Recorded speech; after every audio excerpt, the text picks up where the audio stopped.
Good afternoon, everyone. There we go.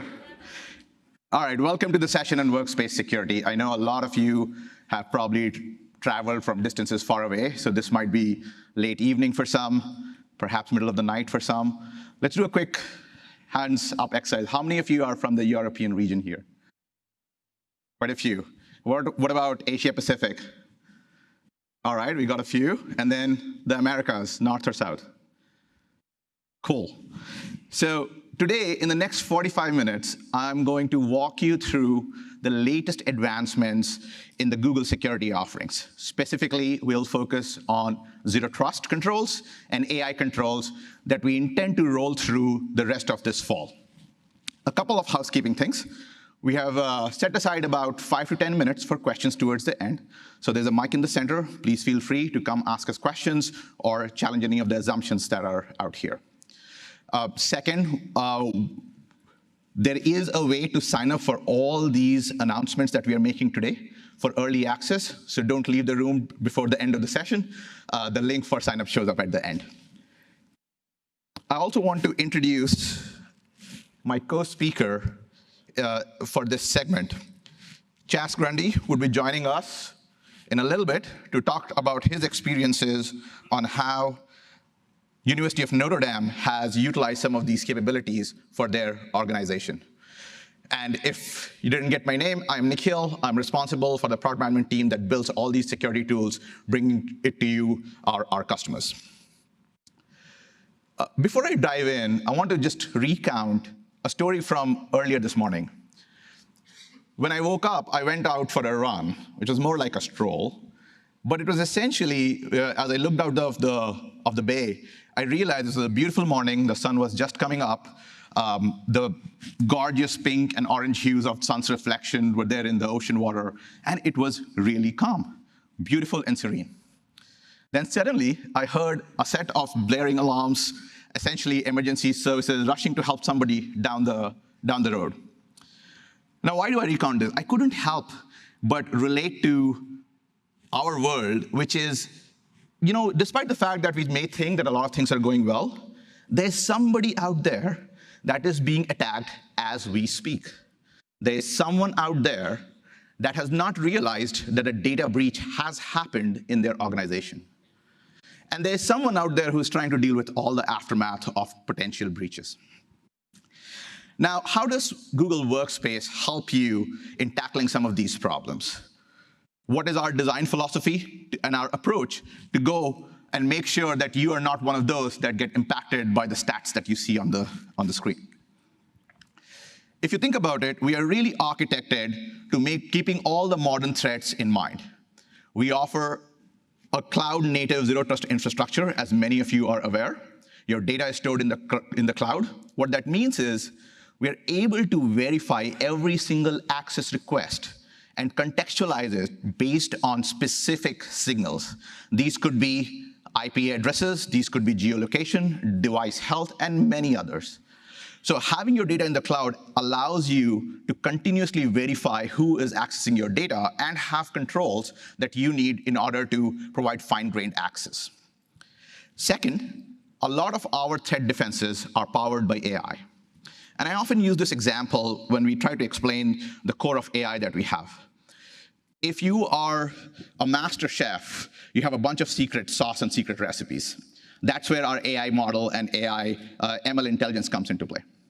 But what makes a unique difference is the ingredient that you add to your mix. And for us, that ingredient is data. The data points that we collect across billions of devices, billions of users, within Workspace apps or beyond, like YouTube or Chrome, helps us drive intelligence and be really clear around the utilization of the AI models that we are implementing. Lastly, we offer defense in depth. You can leverage Google's scale infrastructure, a reliable infrastructure, something that Google helps manage for Workspace so that you don't have to worry about patching your on-premise systems. But I could tell you about the architecture all day long. We can spend 3 days on it. What does it truly mean? What does it drive real-world benefits for you and your organization? Now, these are stats which are not from Google. These are all stats from third parties. It is not an accident that Workspace has 0 known vulnerabilities in the last 5 years. As compared to many other solutions or legacy solutions, I would say, we are at a big 0. Similarly, if you're using Workspace, you're dealing with 41% fewer incidents as compared to other email providers. So it should make your life easier when you have to triage less. And lastly, if you think about cyber insurance premiums as an indicator of cyber risk, what we have found is customers using Workspace are essentially paying up to 50% less in premiums because Workspace is deemed to be safer than some of the choices out there. How do we bring this to life? The core of all of this is to make sure that we can provide you with built-in capabilities, platformized in a way that you can leverage them across all the surfaces. And by all surfaces, I mean applications like Gmail, Calendar, Chat, and even beyond with Chrome. So you would get similar levels of protection on phishing, malware, context-aware access, data security, audit, intelligence, and a whole list of things in a consistent fashion across the surfaces that we manage for you. It's all built on the basic principle of making sure that we can provide you a safe infrastructure, a strong infrastructure that Google can help you with. So let's take a look at the benefits that this architecture truly provides. Today, most of us are working in a hybrid mode, and so we want to make sure that Google Workspace can provide you with the requisite tools to enable productivity for your employees, contractors, and end users. We also want to make sure that our approach can help you prevent threats before they emerge. Now, the last thing which Workspace does help you a whole lot is to make sure that you can stay compliant with your sovereignty goals. There's a separate session on that, so today we'll be covering the first 2 blocks, and then if you're interested, please do attend the separate session as well. Let's go through the first one, which is how do we help you enable safer work? And what good way to explain that than a demo? Oh, before I introduce the demo, I have to introduce you to the characters. We have a new employee, Megan, who is interested and has just joined your organization. We also have admin Amanda, who helps make sure that your organization stays safe. Let's start with what Megan sees in terms of her experience while using Workspace, and then we'll show you how admin Amanda can adopt the built-in zero trust controls to make sure that her organization is protected. All right, the trick questions at the end. So this is Megan going in and creating a Google Doc file. She creates a bunch of interesting content. She's very productive. But what you realize very quickly is that this file gets labeled as restricted on top. That happened through Google's AI. Now, the user also gets a choice to accept that label if needed, so that we can have a feedback loop to these machine learning and AI models. Next, if she tries to share this file, remember this has been deemed restricted, with someone who is outside the organization, that will not be allowed. And it's all baked into the Google Drive experience, contextually for the user to be educated and understand what is going on. Now remember, Megan is a new employee. She has to do another task. She goes to her email and naively decides to copy-paste a set of social security numbers, PII information into an email, and send it to an unintended recipient. The important part is this email is not sent over because it's detected by Google's DLP engine, something that you configure and control for your environment. And the end user is educated why this message was not sent by a bounce back message. However, Megan goes home or is in a cafeteria and wants to access Google Drive through another application, in this case, Monday.com. She authorizes that access, but gets an error message. What that message says is, you cannot have access to Google Drive because you're not coming in from the regular corporate IP range. It's an important factor here because remember, Megan has gone home and she's probably now using unmanaged devices. This is an iPad in action at home where she tries to download a set of files, but because it's an unmanaged device, the admin has configured policies so that she cannot download, print such files at a home or device or at an unmanaged device. So what you saw here was the ability to magically classify files using AI classification. You saw the end user getting educated when it came to egressing sensitive data. And what you also saw was to contextually protect the user from downloading files when it is an unmanaged device. How did the admin get to all of this? What did she need to configure in order to make sure that her employees are not inadvertently sharing data? Let's take a quick look at Amanda, our master admin that has configured us a few of our security tools to make this happen.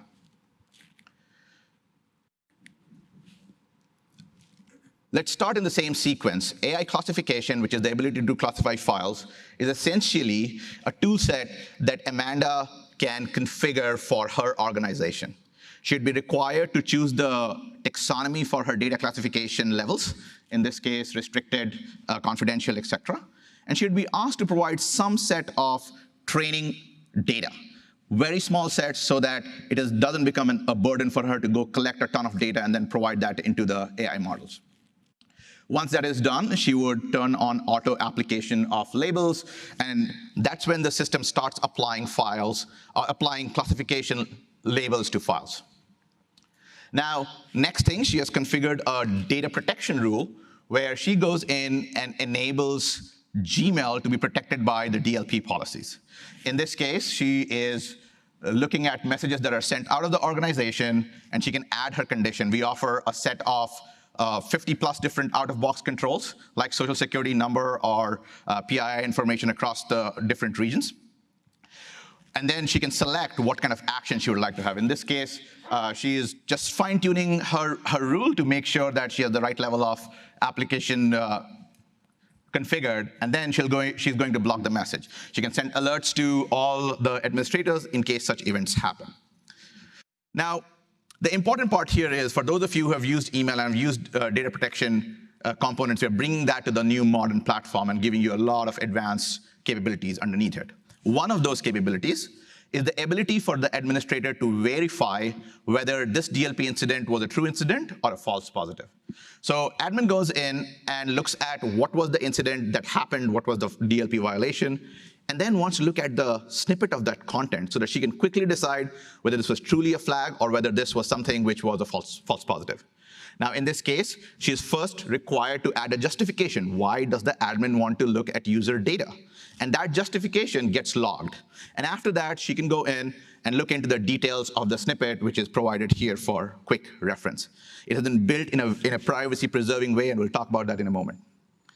Last part, when we talked about how you can apply contextual controls to APIs, to other applications that are accessing your workspace environment. The way you configure this is to essentially look at context-aware access settings. We call it CAA lovingly. And the admin in this case has gone in and applied the particular access level in an active mode. Now, this is critical. The admin gets to apply it for desktop browsers use cases, for mobile devices, or for APIs. And the API surface is one of those which in a lot of times we have noticed folks either missing on or not fully protecting in the same way they protect the user-initiated interactions. So now you have context-aware access applicable to APIs, and that's what will help the customer to make sure that their users are not providing inadvertent access to other applications like Monday.com. Last but not the least, we have brought together context-aware access and DLP together. This is something that was not possible before, which enables you to solve advanced use cases of understanding sensitive content and the context of whether a device is unmanaged or not, whether the request is coming from a particular IP or not. So in this case, the admin goes in and creates a policy that would make sure that if the device is unmanaged, in this case iOS, then the user would be prevented from downloading such files. The last part which I want to talk about is all of this goes into our audit logs. In the later part of this demo, we'll show you how those audit logs can be taken over to tools like Chronicle, and then can be used further for further investigation.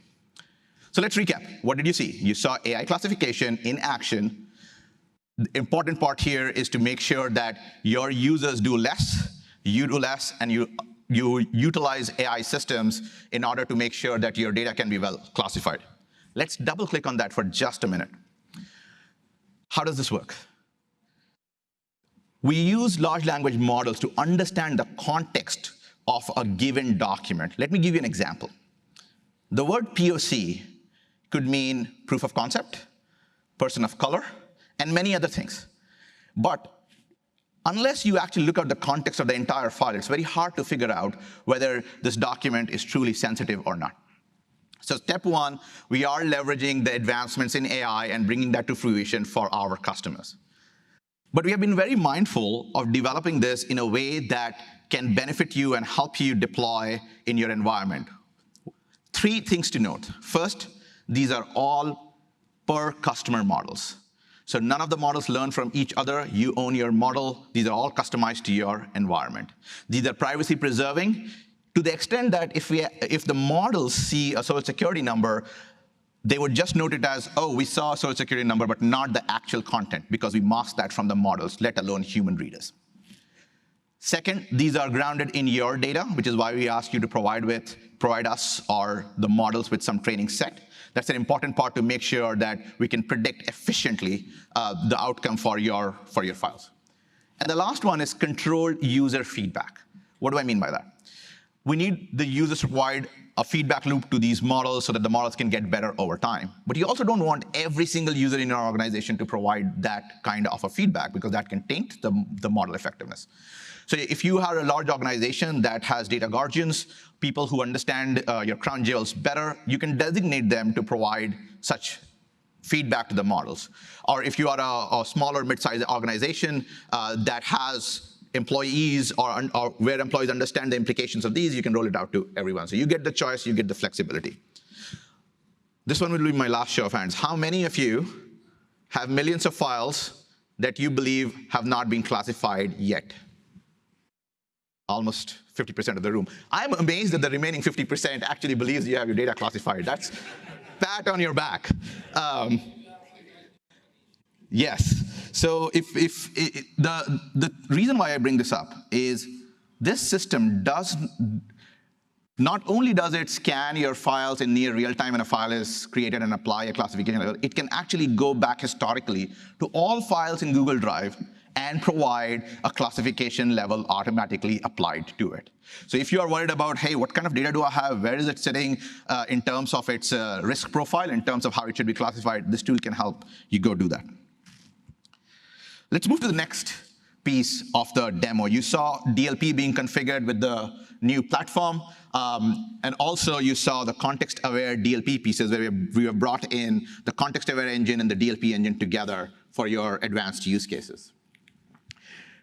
You also saw a set of advanced DLP capabilities for Gmail. Like I said, we are moving the Gmail capabilities onto the newer platform so that you can benefit from the advanced conditions that they offer.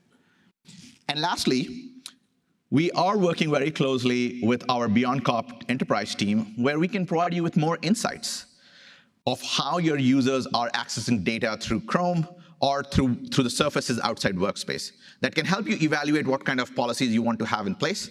Will give you meaningful insights so that you understand your employee behavior and you can fine-tune your controls accordingly.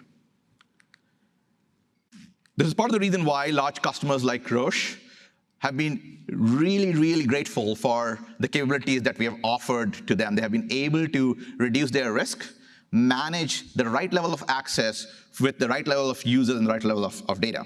And while we have many such customers, today we have one of them here with us, Grundy, who has graciously accepted to talk to us about his experiences. Welcome, Chas. Thank you, Nikhil.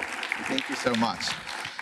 So a little bit of context here, maybe. So maybe you could tell the audience first, what kind of security tools do you have? Where does Google Workspace security fit into that? And what does your overall organizational security posture look like? Sure. So Google Workspace is our core email, calendaring, chat, collaboration, and storage for our whole university, faculty, staff, students, contractors, temporary on-call employees, all of this. So getting folks in there and taking advantage of all the Google tools out of the box, that helps us tremendously, but it's just one piece of a university's IT ecosystem. We are using Okta for identity access management, but then also for group management. We hook that into Google Groups so we can take advantage of features and benefits in both places. We're using things like like Virtue for email encryption. We use a lot of different third-party tools, plugging them into Google Workspace so we can take advantage of kind of the best of both worlds. That's great. Thank you for explaining that to us. What would you say is your approach when it comes to hybrid work for an organization as large as yours? What has been your approach, particularly from the end user perspective and as the champion of end users? We were hybrid before hybrid was cool. I think the problem is in universities, we have faculty all over the world. We have students studying abroad and going all over the place. Our staff are traveling constantly. We're collaborating inside and outside the university, other institutions, corporate vendors, partners, it doesn't matter. So all of these things we've learned with hybrid are things we've been doing for a long time. We've just gotten a lot better at them more recently. And I think most of our peers and our colleagues would say the same. You guys have been doing this for a long time. Securing endpoints is really difficult and it's very expensive. And in higher ed, where the power flow and the model of how people work is not super hierarchical, trying to get people to follow the carrot rather than chasing a stick or running from a stick, that's an important step for us too. So getting folks into Workspace where it's going to be an easier experience, it's going to be faster, it's going to be a better collaboration experience for them. That helps us tremendously as IT professionals not have to worry about every single endpoint. We can shrink that attack surface by getting the data into Google and not sitting on their laptop and their laptop and their laptop. That's amazing. Thank you for that tip. How would you describe your evaluation of security tools when you were considering what could help you as you were going through your digital transformation? What were the key criteria? Was Google able to help you with any of your goals or not? And we want some candid answers here so that we can help make it better for everyone. Absolutely, yeah. We launched a campaign a few years ago called Google First, and it followed our cloud first principles. And let's try to use the cloud first before we're doing on-prem or build ourselves thing. Google First was really, how do we take advantage of the tools we already have in Workspace, which are in front of every user every day? How do we do that first before we look to some other solutions? So let's try to drive people into using Google Docs and Sheets and Slides, so building training programs and engagement programs to pull them into that. That was a really important part of it. And along this process, we started to retire old things. Anybody have a legacy application you'd love to get rid of?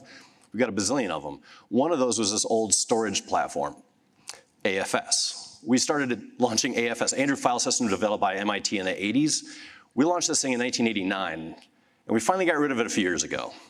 And along that process was taking the data from AFS and moving it to the next platform, and the next platform, and the next one, and eventually finding ourselves saying, why don't we all use Google Drive as our core, everyday, every end user file store? When we moved stuff into Google Drive, we discovered files that had been sitting back there since the 1990s, including a database of social security numbers, identities, employees, students, staff, faculty, all of that. And that's just hiding in somebody's drive. They didn't know they had it. It's not like they were trying to do anything wrong, but it's been sitting out there for a very long time. DLP picked this stuff up. We discovered it right away. We were able to delegate management of DLP to general counsel, so they don't have to come to IT to get help. Investigation Center lets us respond to things more quickly without having to go to a security engineer necessarily to remediate that. It's sped things up and it's taken a lot of load off of IT, but we all still feel a little safer. So it's kind of a best of both worlds. And that's an amazing story. I think it happens a whole lot that we hear from our customers about. We think we know where the data is or what's sensitive, but once you start utilizing some of the tools, remember I talked about earlier how your data is in the cloud, and we're able to find you really interesting, important details for that data because it's sitting in the cloud. So thank you for that. Before I let you go, one last question. Overall, from a philosophy perspective, it sounds like you guys have adopted Google First. You've got a safer experience, a smoother experience. What would you say is the overall involvement from various parts of your organization, or how would you describe your philosophy when it comes to security? Well, security is everybody's responsibility. It's not an IT function. Security is not a thing where you've got a group of folks over here who just say no. You've got the whole user base, all of our campus. Every single one of them is a potential vector for an attack, a breach. Their accounts, their endpoints, their data, all of those things, what they're doing and who they're collaborating with, it's everybody's responsibility. And we've been working hard to train our campus and get them to buy in. And so much of that is invisible to them because they don't know they're being more secure. They're coming to get this great new collaboration feature or more storage space or whatever this new workflow or process is. We're making those possible by giving it to them in Google, and then we're sleeping better at night. That's so amazing. Thank you for sharing that story. It is amazing to know that the tool is simple enough for you to give it out to general counsels, other parts of the teams, share some load. And that's one of the things that we strive for. We want to make sure that you have powerful tools, yet simple enough for your utilization. Thank you so much, Chaz, for sharing your experience. We really appreciate you having us. Thank you. Thank you.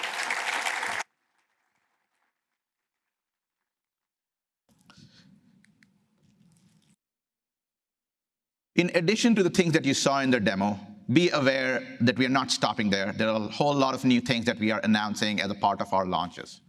You saw the demos for context-aware access for APIs. You saw it for the monitor mode for context-aware access and DLP evidence snippets.